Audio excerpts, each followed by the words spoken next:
in the first mandala and only 2 references in the latest 10th mandala, 2 references. So we also have in the earliest part of the Rigveda 2 references to the future possible earthquakes. We also can describe the earthquakes. Some of them are depicted as happening in the mountains. Altogether in Rigveda there are 66 references to the mountainous earthquakes. Among them, 31 reference to the mountainous earthquakes in the earliest mandalas, 10 to 7 and 9. 7 references in the later 8th mandala, 16 references to the mountainous earthquakes in still later first mandala, and 12 references to the mountainous earthquakes in the latest 10th mandala. What does it mean? It means that Rigveda was composed in this very region of the northwest and South Asia between the Sindhu tributaries and Ganga river, but closer to the mountains. And we also can state that the large group of Rigvedic deities can be described as mountainous deities. Among them, of course, Indra is the first, Brihaspati, and so on. But what we still can make from this is the conclusion that when Rigveda Samhita was being composed, the earthquakes, people moved far away from the mountains, and the earthquakes were becoming less and less often, and there are fewer and fewer references to them in the later and latest part of the Samhita. But what is still very important, we have a very good archaeologically recorded criterion to date Rigveda exactly by this earthquake argument, because we have the very first in South Asia proto-history recorded archaeologically earthquake in Kalibangan. We know that between the Kalibangan 1 phase and Kalibangan 2 phase, Kalibangan is the Harappan settlement on the Saraswati river. So we have the exact, recorded traces of the earthquake. It happened somewhere about 2700. And this again gives us this very date, the date of Rigveda, between the 3300 and the 2600. New argument, absolutely new, developed by me, and it again corroborates the general theory of my Rigveda dating. This is the second chapter and the second argument. And here you can see the list of the Sindhu Valley rivers. Saraswati should be placed here. So this part of northwest South Asia was the original homeland of the Aryan tribes, but closer to the mountains, to the mountainous valleys. Let us move. This is Kalibangan, and you see Kalibangan is placed to the east of the Sindhu Valley in the Khakra Sarsuti Valley, that is Saraswati. This is Kalibangan. And here we have the first recorded archaeologically earthquake in the history of South Asia. Next argument was also presented by me in December of the previous year It was on the 5th of December in 1219 at Voronezh State Art Institution at the All-Russian Scientific Conference, and it was published as a video report in Russian, and then as a presentation, and then a special map was drawn by me. So I will probably won't speak much about this argument, but I think that this argument is very important, because for the first time in the Indo-European studies history, I have developed the exact, I have traced the exact archaeologically recorded route of the spread of Indo-Aryan Rigvedic cultural motif of the watery humpback bull from the Sindhu Valley, starting from say 4000 BCE. Westwards up to the Hittite kingdom in the Asia Minor, Anatolia, modern Turkey, through the territory of Afghanistan, Iran, Bactria Margiana archaeological complex, and this is all described here in all minute details. You can see this argument when we start from the Nile Valley, this very interesting bull figurine, or we must say it is not a figurine, it is a vessel. It is a vessel, ritual vessel. It is the it is the most direct embodiment of the Rigvedic cultural motif of the watery humpback bull, which is very important for description of the most eminent Rigvedic deities. Like Indra and so on, and Agni and so on and so on. All this you can find in the text of the book. And this is the very first. It is dated by the 2800 BC, but it is not the earliest. The earliest depictions of the zebu bulls on the ceramics of the Sindhu Valley dates back to the 4000 BCE. They are presented in the other book of mine, so I didn't present them again for the second time here, because there are very many depictions. So this very first book starts our journey of ancient Aryas, the zebu keepers, and the people who had in their culture this very important motif of the watery humpback cattle, bulls and cows, from the Sindhu Valley with their cattle, and they brought it up to the Hittite kingdom. You just can follow the illustrations very quickly. This is a Barakat gallery. It should be confirmed by further investigations. It is probably the same kind of vessel as this very first one. It is from Paris, from Gumet Museum, and it is published. So these are from Balochistan, and then we go. This is also this motif, Kuliware culture, Balochistan, the end of the third millennium BCE, Akayam Orient Museum.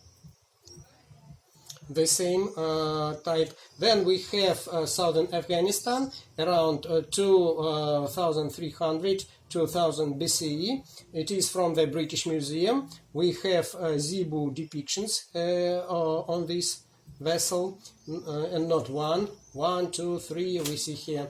So This is the curator of the British Museum. Then we have Bactria Morgiana, and we have very good vessel made of the fusion of gold and silver, and we have two Zebu bull figurines on it. Again, you see it, and again and again. Next we have again Bactria Morgiana, figurines from the cult vessel. One more, and still this kind of vessel. We can see a Zebu bull, hump bull here. So it used for preparation of some sacred beverage, some sacred drink. And then we have further movement. We move to Kerman province, Iran, and again bulls on the vessel, and again we have bulls on the vessel, Zebu bulls, and again many depictions of the bulls on the stone vessels, and in culture of this part of Iran in general, connecting it directly to the Sindhu Valley, and proving the migration of people from the Sindhu Valley with their bulls. These are the drawings of these vessels.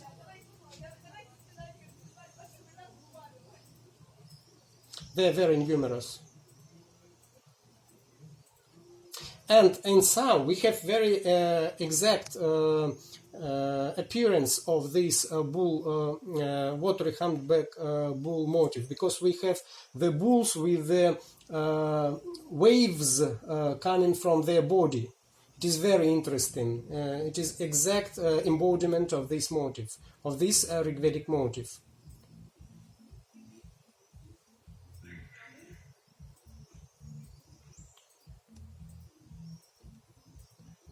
And this is a vessel from Kanar Sandal, Jeroft, Kerman, Iran. It also has a depiction of the Zebu bull. The quality of the picture is not very good, but still it reminds us of numerous vessels with Zebu depictions on the Sindhu Valley ceramics.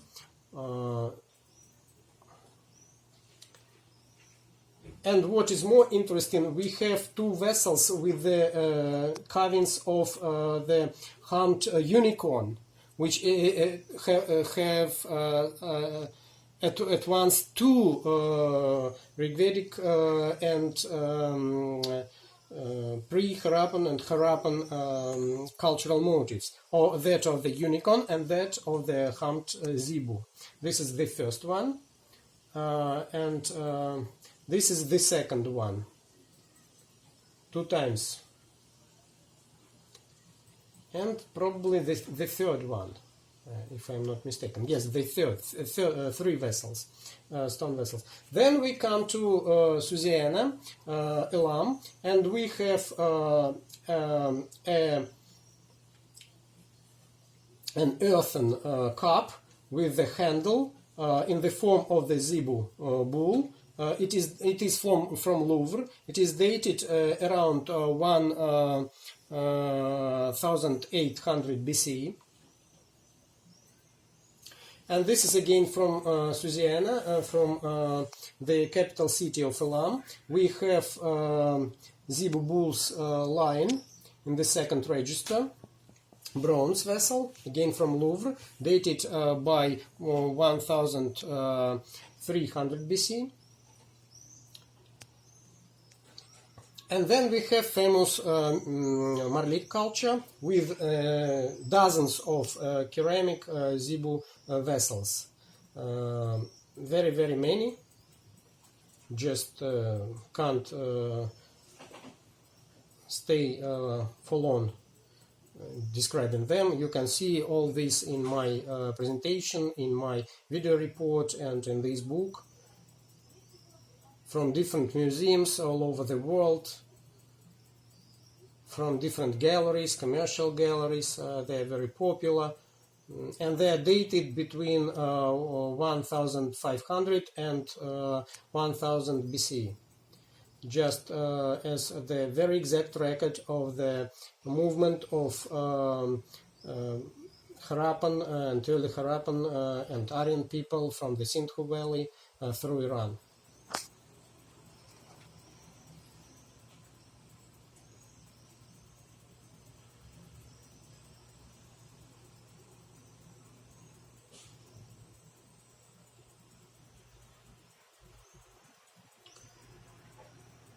They're very numerous. And now we come to Urartu, to Iranian Azerbaijan, to the west of Iraq, Transcaucasia, and here we have Hasanlu Tepe, and here we have the Hasanlu Golden Bowl. What is very interesting, it has the relief depiction of the bull chariot, of the watery bull, without a hump, but a watery bull.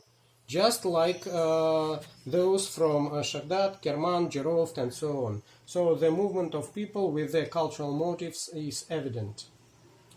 And the last point of our exploration is the beautiful silver vessel from the Hittite kingdom, dated between 1400 and 1200 BCE. And again, this motif is very clear.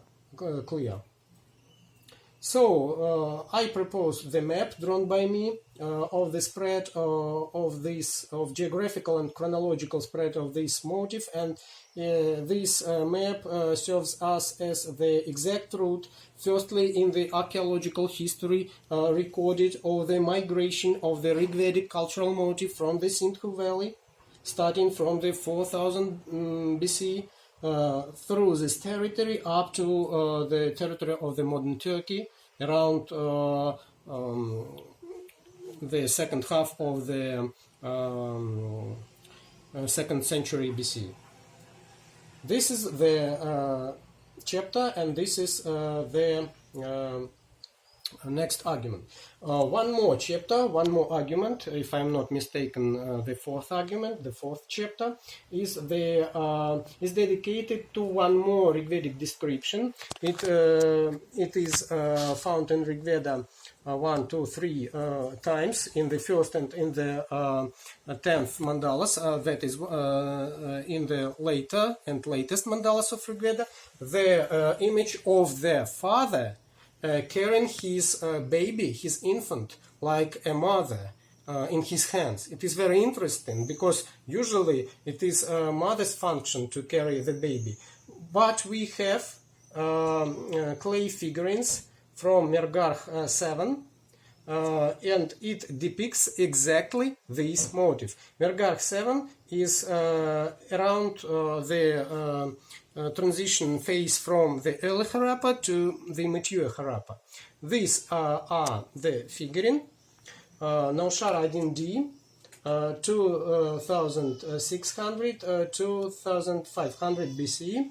Naushar 1D is very close to Mergarh, and this is the male figurine with the infant in the father's hands. So it is the direct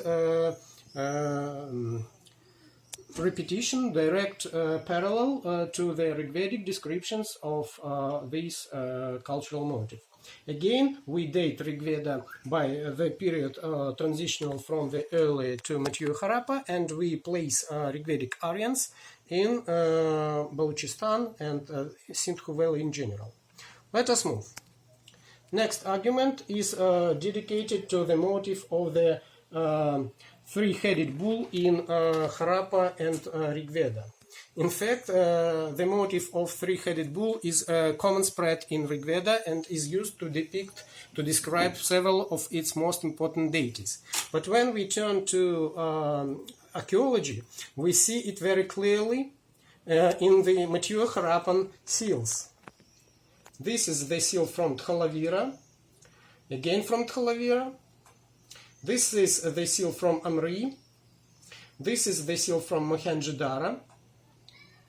Mohenjo-Daro, the same seal. This is the seal from Mohenjo-Daro, again, Mohenjo-Daro, Kalibangan Saraswati, Bhirana, Bhirana, and late Harappa, Bedvarka island. So, and one more, the ceiling, Banavali, again, 3 heads. One head is the head of the tiger, which helps us to date this motif. It is the Atharvavedic image, because tiger is not mentioned in Rigveda. So it corroborates my previous argument of the substitution of the lion cult in Rigveda by the tiger cult in Atharvaveda and Matthieu Harappa. So that is the argument. And the last argument, I announce the upcoming publication of my English translation of this argument. It will appear soon, in just a few days. It is dedicated to the pattern of the solar bulls in early Harappa, early and Matthieu Harappa, Rigveda and Avesta, as the reflections of one and the same ancient Aryan cult. Those who study Rigveda and Avesta, they know very perfectly the common spread character and very eminent, important nature of the image of the solar bulls and cows in Rigveda and Avesta. I won't speak much about this, but what I should point at is that the same motive is numerously attested in early Harappa, Kvetaware, dated between 3200 BC and 2800 BC. I'm talking about only one specimen, but it's very important. It is dated around 2900 BC. We see here a very clear Zebu bull with several depictions of the sun motif. And again we see birds, but it is not for this chapter.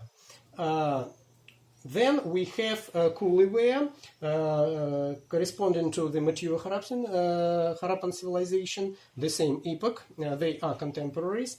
And we have this image. It can be depicted differently, 1, 2, 3, 4, 5, and more even, on different vessels of the Kuliware. We see it here.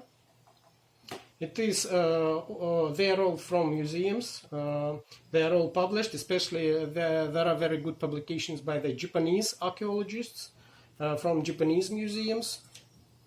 You see, this motif is very widespread on the way of the Kuli culture, also the same as in Rigveda. So it also